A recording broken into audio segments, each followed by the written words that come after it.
Hey, my friend, and welcome to Aligned to Rise, the podcast for ambitious women who are ready to rise above their symptoms, release old limitations, and fully rise into their true power and potential. I'm your host, Alyssa Chavez, functional nutritionist, performance coach, and former endo and infertility warrior who knows what it's like to feel held back by your body and your beliefs. I've taken a journey of true healing from the inside out so that I can show up feeling great in my body, confident and unstoppable. And now I'm here to help you do the same.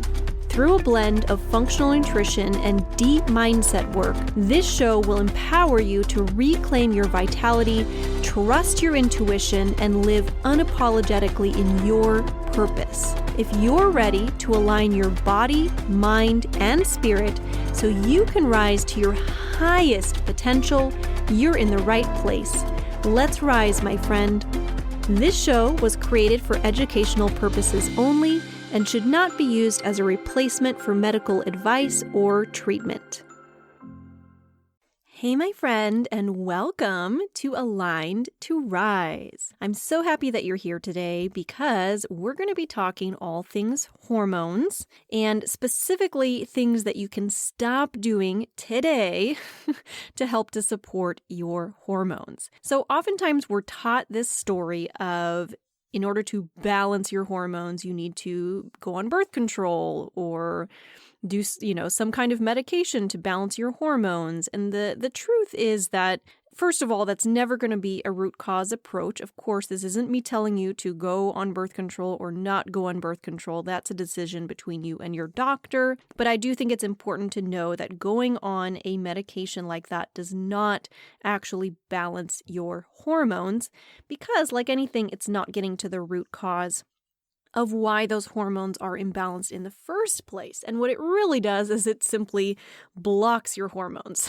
right? So what we're going to look at today is 5 of the top things that I have quit doing over the years that has completely changed my hormone health. And we're going to talk about why each of these things has been so powerful for me and how you can definitely make these simple changes for yourself as well. So, I once upon a time was deep in some hormone struggles. As you all know, if you've listened to this podcast any length of time, I had endometriosis, was struggling with fertility stuff, and was having really irregular cycles. I tended towards really long cycles. 35 to 40 days was kind of my average. I was having a lot of spotting before my periods, after my periods. I was having a lot of PMS symptoms, just all the hormonal stuff going on. And what I thought the answer was more research, more workouts, more restriction, and that wasn't helping. Certainly the medications weren't helping either. But honestly, I was just exhausted, and what I really needed to do was shift my approach and let go of some of the habits that weren't serving me. And lo and behold, everything started to change to where now my cycles are very regular. I have very little symptoms before, during, or after my periods. Things go pretty smoothly.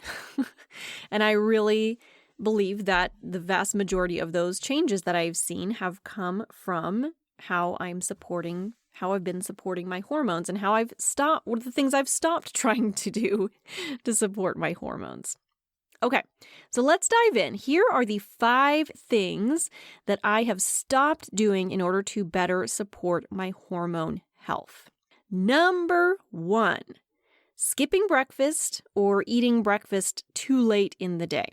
So I, like so many people, heard that intermittent fasting was good for you and was good for all things in your body, your digestion and weight gain. Not that I really had a lot of issue with that, although I guess a little bit. I thought it was good for me. So I would eat later in the day. When I did eat breakfast, I tended to eat a really small breakfast. I would basically just try to push myself to not eat that much until lunchtime. And what I ended up learning with that is that it was really impacting my blood sugar. So One thing that I think is really important to know is that studies on intermittent fasting have primarily been done on men. So what they're finding more and more, and I've seen this in my own body, I've seen this in my clinical practice, is that women who are, cycling women especially, who are intermittent fasting, it actually really can negatively impact your hormone health. And that's really one of the things that was happening to me. Because then when I was finally eating breakfast a little later in the day, I was often just eating something like a bowl of oatmeal, which tends to really spike the blood sugar also, and so there was just a lot happening there. Now, blood sugar is one of the most important things when it comes to your hormones. In fact, I recorded a whole episode all about that, and I actually don't have the number in front of me. I did not plan ahead for this, but I will look that up and I will link to that episode in the show notes. So if you want to listen to all things how blood sugar impacts your hormones, definitely check out that episode. But basically, blood sugar, when your blood sugar crashes, that leads to your cortisol spiking. So cortisol is released in order to bring the blood sugar back up. And when that is happening just all throughout the day, there's a lot of ups and downs. There's a lot of instability in your blood sugar. It can actually directly impact your hormone health. There is a direct connection between the health of your blood sugar and the health of your hormones. So the shift that I started making was eating within an hour of waking up. And sometimes for me, that just looks like if I have a busy morning and I'm not able to just eat breakfast right away, sometimes what I'll do is just have a little snack when I first wake up, just have something to stabilize my blood sugar, and then I will eat a full breakfast a little bit later, but at least I know I've had something in my system, something with some good fat and protein. I also really prioritize protein in my breakfast. I really do try to get that 25 to 30 grams of protein in my meal, so I really don't eat oatmeal at all anymore, to be honest. I've now that I've shifted my way of eating, I find that I just don't feel great when I just eat that. So I'm typically eating eggs, some kind of breakfast protein. I like doing some little chicken sausages or bacon or smoked salmon, something like that. And I like to pair that with some healthy fats, some fiber. I do try to get veggies in at breakfast whenever possible. And that's the big shift that I've made in my breakfast routine that has made an enormous difference in my hormones, definitely in my energy levels, so many things. So that's number one. Number two, over-exercising. Now, my history is as a professional classical ballet dancer. So I was used to dancing many hours every day. I would be in the studio, 8 hours a day, working out, dancing, doing all the things. It's a lot of work. And by this point in time, as I started my health journey, I really had stopped dancing. I was still doing a little bit of teaching, but I was still really wanting to keep my body in shape. So I was still working out. I was doing Pilates. I was doing yoga. I was doing just some home workouts. What I ended up finding for me is that doing too much of that high intensity exercise was just stressing out my body and, again, was spiking the cortisol and started to throw off my hormones as well. So what I tend towards now is more gentle strength training. I'll often just do some strength training in my living room in the evening. I'll do some core work, maybe a little bit for my legs. I go on walks daily. I do yoga, and I like to honor rest days. Now, this isn't to say you can't do any high intensity exercise, although I will say that there may be a time and a place for taking a step back from that for a time while you kind of reset things a little bit. But it's all about listening to what your body needs right now. There is a recent episode that I recorded with my friend and colleague Molly McNamee, episode 97, all about how to really tailor your workouts to you and your unique body. So definitely check that one out. But taking a step back from over-exercising definitely was really important for me on my healing journey. Number 3, ignoring stress, overwhelm, and anxiety. So I tend to be a go, go, go kind of girl. I want to get the things done. I love to check things off my to-do list. It's very satisfying. I love to feel accomplished. I love to feel like I got stuff done. And that's all has its time and place for sure. Certainly as a podcast host and a business owner and a solopreneur, it's definitely important for me to have that quality or else none of this would work. However, I definitely found that I was overly stressing myself, stressing my body, and not paying attention to the signs and signals that my body was sending me. Because the truth is that stress is one of the biggest things that can impact your hormone health. And it makes perfect sense because your body is going to prioritize survival above anything else. And here's the thing, when you're under chronic stress, it's okay to have stress in your life, but your body is adjusted to acute stressors. So for example, going back into history, there's a lion threatening you, staring you down. You have to have this moment of, oh my gosh, this is stressful, and then you deal with it, and then things settle back down again. But the problem in our current day and age is that stress often becomes chronic. We're just stressed all day, every day. I was definitely going through a period of time when every single day I would wake up and I would immediately feel anxious. That was just my first sensation of the day, was just I would open my eyes and my heart would start racing and I would feel all the anxiety and stress about everything I needed to get done and worrying about certain things happening in my life. And what was happening there is that my body felt that stress and anxiety that was happening in my body and ended up not prioritizing the health of my hormones. It's logical that when your body feels like there's a lot of stress and pressure and anxiety on it, it's not going to prioritize reproduction. Now, hormone health doesn't necessarily have to be specifically around reproduction, but kinda, because that's really why those hormones fluctuate each month. We have the cycle that your estrogen and progesterone and your LH and FSH go through each month, and that really is around reproduction, even if that's not necessarily your goal at this time. If it is, obviously that applies to you as well. But either way, if your body is constantly under that stress, your body is not going to be prioritizing that hormone health and that reproduction. So what I started doing was, number one, actually working to reduce the stress in my life. There were certain relationships that were going on at the time and kind of just toxic behavior and thoughts and different things. And so I made a decision to remove myself from certain situations in my life. I even made some shifts in my business so that I could have more rest and downtime when I needed it. Certain things to pull myself back from that constant hustle, go, anxiety, overwhelm, stress picture. And I also add in a whole lot of nervous system support, breath work, meditation, some journaling, and sometimes simply saying no to things that came up, right? I also tend to be a bit of a people pleaser. That's definitely a tendency of mine.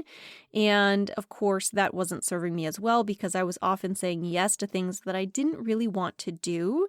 And ended up causing more stress for me along the way. And so pulling myself back from that, giving myself more solid boundaries, really was super helpful in supporting my hormone health. Okay, number 4, avoiding fat in my diet. Now, I was never a super hardcore low-fat kind of person, but I did grow up with a mom who grew up, I guess she was, teenager in the 70s and into the 80s, going into her 20s. And during that time, the low-fat diet was super prevalent. That was the thing. It was considered to be healthy. You were supposed to avoid all the dietary fat. And my mom was definitely very much on board with that. We would buy all of the low-fat products and, 2% milk when we were buying milk, all of that stuff. She bought low-fat yogurt. everything was low fat. And so that's kind of what I grew up with. And so as I moved out and started doing my own thing, I kind of continued buying some of the lower fat products. I would kind of avoid, maybe not avoid, but definitely consciously try to reduce the amount of fat that I was getting in my diet. Again, I was a dancer in my younger years, so trying to maintain a certain physique was important to me, much less so now. I'm much more about feeling healthy, but at the time it was top of mind. And so I definitely was eating not a completely non-fat diet, but definitely a lower fat diet. And what I learned, and what I'm going to share with you today, is that fats really are the building blocks for hormone production. Believe it or not, cholesterol in particular, which I know we've been taught is something that we don't want, but cholesterol in particular is crucial for building your hormone health. You actually can't really build hormones effectively if you don't have that fat and that cholesterol in your diet. It's one of the ingredients that your body uses to produce hormones. So what I do now is I consciously include healthy fats in every meal. I do olive oil, I do ghee, I do coconut oil, I do avocado, I eat fatty fish like salmon, I do nuts and seeds. I really consciously put fats into my meal so that I can make sure that I'm getting all of the things in. Eggs are another really good one, including the yolk. You cannot just eat the egg whites. All of the fat and the good nutrients, and yes, the cholesterol that we need in our bodies, that's all in the egg yolk.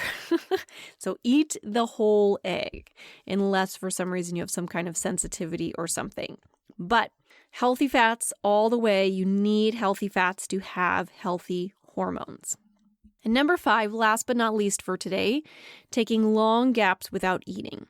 So we already talked about the whole breakfast thing, that you want to eat breakfast earlier in the day. Within an hour of waking is always a good baseline there. Eating plenty of protein and fat and fiber. Now, the other thing, and this one wasn't really a conscious decision for me, it was just more based on what was happening in my life and work schedule and all the things. I tended to wait way too long between meals. And I did this sometimes between breakfast and lunch. That one tends to be less of an issue, but for me, the big one was between lunch and dinner, because I had stuff going on during that time. I was working, I was running around, I was running errands, I was doing all the things. And by the time I went to actually eat dinner, it was often late. It would be all of a sudden like 8 or 8:30, sometimes 9 o'clock at night, I know. And I would be absolutely starving. I would be feeling shaky, and I was just starving. Like, I need to eat right now. And I found myself doing that fairly regularly. Like I said, it wasn't really a purposeful thing. That one wasn't a conscious decision of, I'm going to just push my dinner later in the day. It's just kind of what happened. I was kind of allowing my day to dictate my meals. And we come back there to the whole blood sugar picture that we were talking about earlier with the breakfast thing. When you're waiting way too long between your meals, it puts stress on your adrenals, and that in turn puts stress on the health of your hormones. So what I do now is I really intentionally keep my blood sugar balanced throughout the day, meaning I will make sure to eat my breakfast in the morning, and then I will make sure that I don't go more than 4 or 5 hours between meals throughout the day. So between breakfast and lunch, between lunch and dinner, I will try to allow about 4 or 5 hours in between my meals, and I will make sure that each of those meals is well balanced with protein, fat, and fiber so that I can keep that steady energy. I know this is true for myself and probably for you as well, that if you are eating meals and you're finding that you're hungry 2 hours later and you need something else to eat, you're probably lacking a little bit in the protein and or fat department. Maybe you're eating meals that are a little too carb heavy. And this is not to say we need to not eat carbs. It's just a matter of finding that balance, because many of our diets just tend to be heavier in the carbs, lighter on the protein and the fat. And we really want to kind of flip that around and really focus in on the protein and fat. and fiber, which is going to be primarily your veggies, right? Eat plenty of those veggies. And I find that when I do that, I feel so much better. I have much more sustained energy throughout the day, which is fabulous. And my hormone health has improved immensely. I have more to share on that actually, which I'm going to share in an upcoming episode.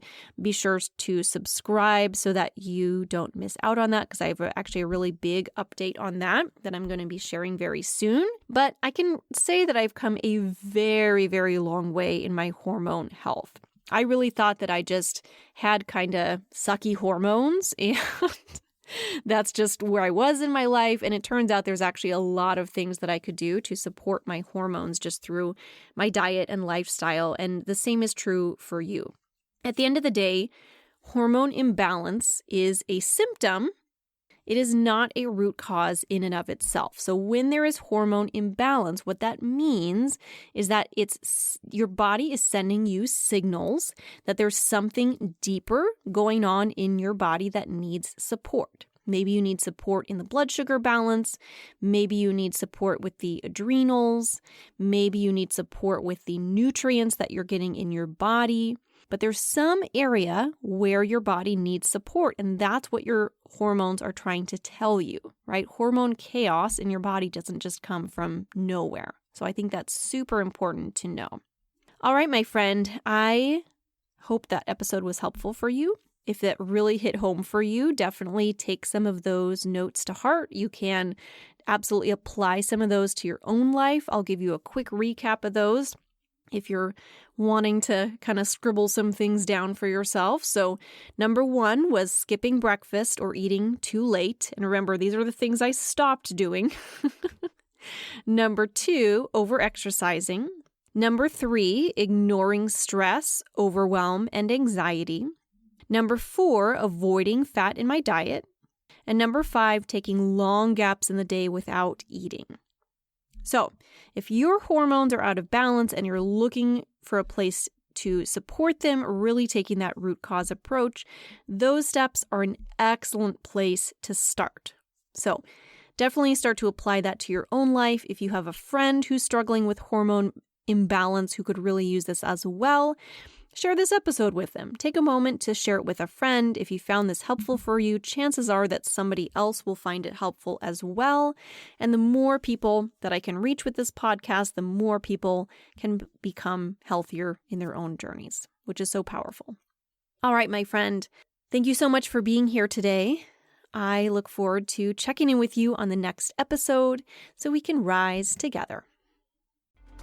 Thank you so much for tuning in to Aligned to Rise. If this episode spoke to you, take a moment to share it with a friend who needs this message too. And then don't forget to hit subscribe so you never miss an episode. I'll see you next time, my friend. Let's rise together.